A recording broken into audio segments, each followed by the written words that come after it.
আমি খুব বিব্রত বোধ করি না। এই জন্য বাংলাদেশের এই নেগেটিভ কালচারটা আগে থেকে হয়ে আসছিল। যখন এই কোনো সরকার প্রধান সফর করে, বিরোধী দল যেই থাকে আইসে এখানে স্লোগান দেয়। আমেরিকা একটু ডেমোক্রেটিক দেশ, 10-20 জন আইসে এখানে একটা স্লোগান দিতে পারে, ডিম মারতে পারে।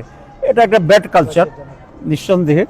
তবে এটা খুব ব্যতিক্রমধর্মী, এমন কোনো মানে হতাশ হওয়ার মতো বা খুব উদ্বিগ্ন হওয়ার মতো কোনো ঘটনা নয়। কারণ 10 জন আইসেও একটা ডিম মেরা দিতে পারে। তবে বাংলাদেশের জন্য এটা লজ্জাজনক।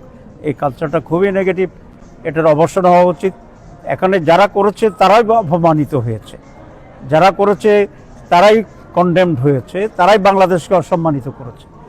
কারণ যে কোনো একজন লোক বিদেশ থেকে আসবে, একজন লোক পাশে দাঁড়িয়ে ডিম একটা মারবে, এটা যার উপর মারছে তার এখানে কোনো দায়িত্ব নাই, এবং সে অপমানিত হওয়ারও কিছু আমি মনে করি না। আগেই সংখ্যা ছিল, সেই অনুযায়ী হাই কমিশন বাংলাদেশ ওভারঅল পুরো ম্যানেজমেন্ট যেটা আমি দেখলাম, যে আজকে আমাদেরকে এক জায়গায় দিয়ে গাড়িতে উঠেছে আনার জন্য, আবার গাড়ি থেকে নামে নর্মাল প্রসেসে আসছে, এগুলো খুব বেশি কমিউনিকেশন গ্যাপ আছে বলে এটা আমার কাছে মনে হয়েছে। হাই কমিশনের ম্যানেজমেন্ট ব্যর্থতা, এটা তো কোনো সন্দেহ নেই। তাদের উচিত ছিল এর আগে আরও অনেক প্রিকশন নেওয়া। এবং এখানে আমরা 2টা বড় দলের প্রতিনিধি আসছি, এনসিপি সহ।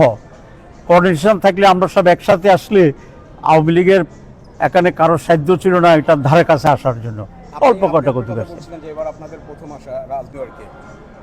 আমাদের দলীয়ভাবে কিছু কর্মসূচি থাকবে, যারা আমাদের আছে তাদের সাথে আমরা মত বিনিময় করব, এবং সব বাংলাদেশিদেরকে নিয়েই এখানে একটা প্রোগ্রাম হবে দলমতের বাইরে, এবং 14 জন প্রবাসী যারা আছে তাদের নিয়ে হবে।